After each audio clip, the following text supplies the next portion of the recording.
नमस्ते बच्चों, कक्षा 8 विषय गणित और प्रश्नावली 11.4 है। 11.1, 2, 3 में अपने क्षेत्रफल, आयतन, वक्र पृष्ठ क्षेत्रफल और इन सभी चीज़ों के बारे में पढ़ा। तो उसी से संबंधित जो क्वेश्चन आगे हैं, तो देखो पहला क्वेश्चन क्या है कि आपको एक बेलनाकार टैंक दिया हुआ है और निम्नलिखित में किस स्थिति में आप उसका पृष्ठ क्षेत्रफल ज्ञात करेंगे और किस स्थिति में आयतन, ये याद बताना है आपको बस।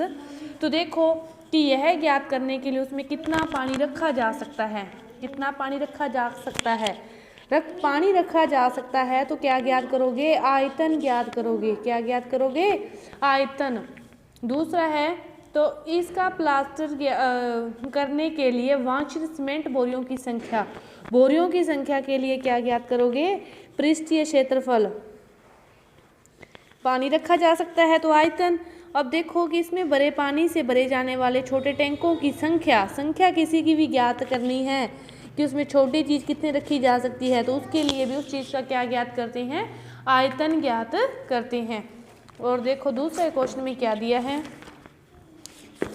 कि बेलन का व्यास दे रखा है, ए स्थिति और बी स्थिति दो बेलन है, इसमें व्यास और ऊंचाई और इसमें व्यास और ऊंचाई दे रखी है, तो दोनों के आयतनों का परिकलन करना है। तो बेलन का आयतन क्या होता है? Pi r square H. क्या होता है? पाई आर स्क्वायर एच होता है। तो देखो इसकी ऊंचाई 14 है, व्यास दे रखा है, तो आर का मान क्या होगा? 7/2। आर का मान 7/2, ऊंचाई 14। इसके लिए पाई आर स्क्वायर एच ज्ञात करोगे। वाई का मान 22/7। देखो दूसरा क्वेश्चन,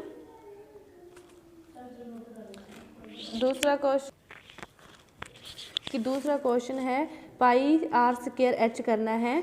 पाई का मान क्या है? 22/7। आर का मान क्या है?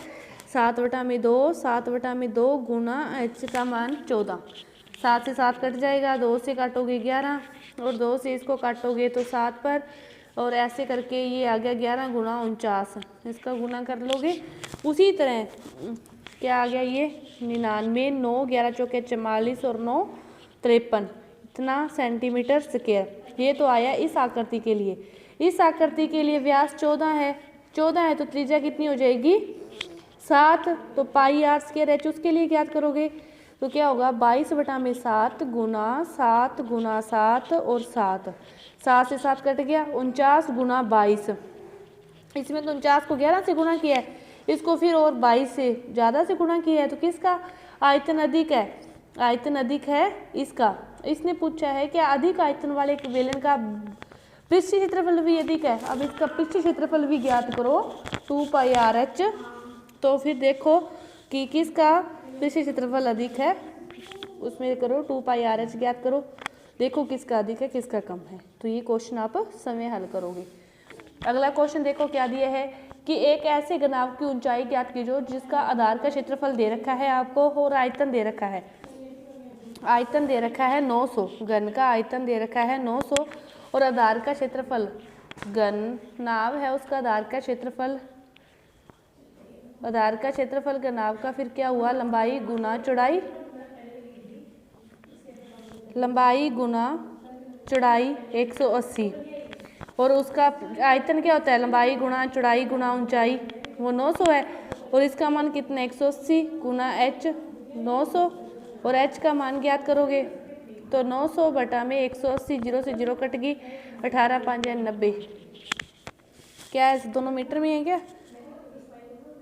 दोनों ही किस में है? सेंटीमीटर में है, तो क्या आ गया? 5 सेंटीमीटर।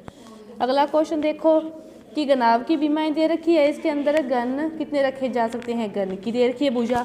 तो जब ऐसे कितने रखे जा सकते हैं तो उसके लिए भी क्या ज्ञात करते हो? आयतन ज्ञात करते हो। चौथा क्वेश्चन है क्या होगा? ऊपर तो होगा घनाभ का आयतन, घनाभ का आयतन, और नीचे किसका आयतन होगा? घन का आयतन। नीचे होगा घन का आयतन। अब घनाभ है तो देखो वो क्या है? 60 गुना 50, 54 गुना 30।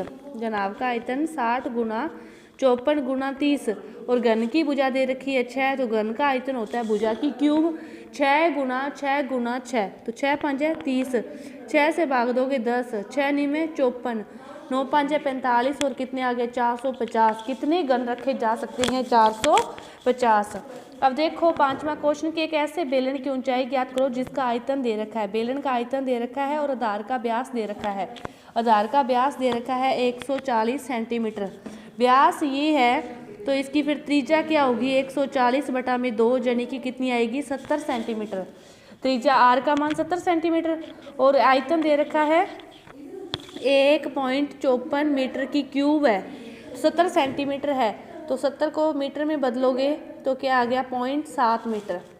तो ये आयतन है तो आयतन क्या होता है pi r square h. Pi r square r का मान कितना है 0.7 गुणा 0.7 गुणा एच का मान ज्ञात करना है। ठीक है 0.10 आ गया 0.10। 7 से 7 कट गया तो कितना आ गया 154 एच। देखो इसको कैसे हल करेंगे। क्या आ गया आपका कि 1.54 बराबर आ गया आपके पास 22 गुणा 7 गुणा एच बटा में 100। तो तिरछा गुणा करोगे तो क्या आएगा 1.54 गुणा 100 और इसको गुणा करोगे तो 154 एच। इसको गुणा कर दोगे अंदर तो क्या आ गया 154 बराबर 154 एच। एच का मान निकालोगे 154 से 54 कट गया 1 तो एच का मान क्या आ गया 1 मीटर। एच का मान क्या आ गया 1 मीटर। इसके बाद देखो छठा क्वेश्चन कि एक दूध का बेलन के आकार का है जिसकी त्रिज्या दे रखी है और लंबाई दे रखी है। तो टैंक में भरे जा सकने वाले दूध की मात्रा लीटर में ज्ञात करो। पहले तो इसका आयतन ज्ञात करोगे फिर उसको क्या करोगे 1000 से गुणा कर दोगे। तो देखो इसमें कि किसी एक घन के प्रत्येक किनारे को दुगुना कर दिया जाए तो इसके पृष्ठ क्षेत्रफल में कितनी गुना वृद्धि होगी। तो पहले जो घन का पृष्ठ क्षेत्रफल है वो क्या है 6 गुना भुजा की स्क्वायर। सातवां है पहला तो उसका है 6 गुना भुजा की स्क्वायर। फिर 6 गुना दुगुना कर दिया इस भुजा को भी दुगुना कर दिया 2 भुजा इसको भी कर दिया तो 2 भुजा तो 2 दूनी 2 गुना भुजा 2 दूनी 4 तो 6 गुना 4 गुना भुजा की स्क्वायर।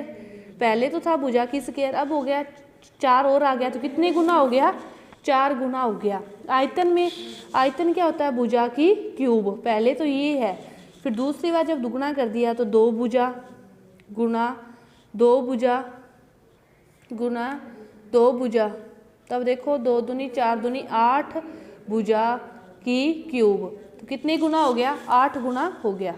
पृष्ठीय क्षेत्रफल तो 4 गुना हो गया और ये कितने गुना हो गया 8 गुना। अगला क्वेश्चन देखो कि 60 लीटर प्रति मिनट की दर से पानी गिर रहा है और आयतन इतना ज्ञात करो कुंड में भरने कितने घंटे लगेंगे। 60 लीटर प्रति मिनट है तो 60 लीटर प्रति मिनट को अपने मीटर में बदलें तो ये आएगा।